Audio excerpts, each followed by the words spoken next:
At the Justice Department, we view confronting hate crimes as both our legal and our moral obligation. The Justice Department was founded more than 150 years ago with the first principal task of protecting Black Americans and our democracy from white supremacist violence.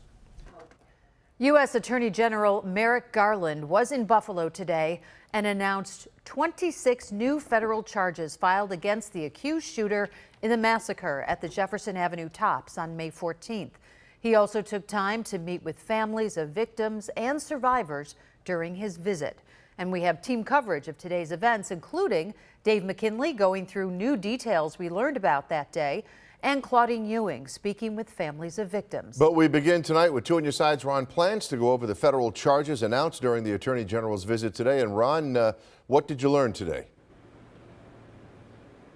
Well, Scott, Mary Ellis, as the suspect is still being held here at the Erie County Holding Center after being indicted on state charges, these new federal counts in this federal complaint that came out today do specifically bring up the hate crime element, but also this specific charge, the use of a weapon to kill, which makes it death penalty eligible, as they say. The U.S. Attorney General Merrick Garland started his visit with a walk over to that memorial for the 10 shooting victims on Jefferson Avenue. And then we were told that he did indeed have a private meeting with some of the victims' families. As many have been asking, though, despite President Biden's moratorium on federal executions and Garland's view that he is not in favor of that either, some people have been questioning if this case, with a live streaming of the shooting and the shooter's manifesto indicating white supremacy and hate against black people, might really warrant the ultimate capital punishment penalty still in place at the federal level. Obviously, the state charges carrying the maximum penalty of life in prison without parole.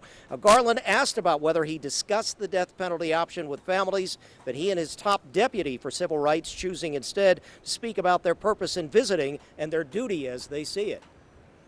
I came here specifically to talk to the families, to express our support and our deepest sympathy for what happened to them, and to tell them exactly what we are charging in the complaint. Out of respect for their privacy, I think I shouldn't share any more than that. A core mission of the Civil Rights Division is the fight against the scourge of hate crimes, to prevent them, prosecute them, and remedy the harms they cause to communities. That is our duty, and we intend to fulfill it. Garland did confirm again this is a death-eligible case. He said obviously there would have to be an extensive review by the Justice Department, and then they would have to consult with the families again before any decision is made.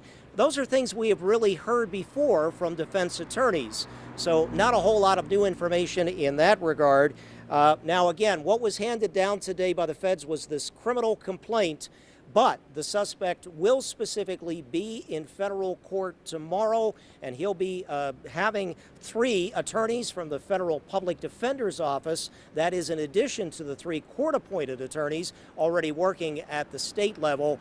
And then when there is indeed possibly a federal indictment, that could start the clock ticking more so on this case.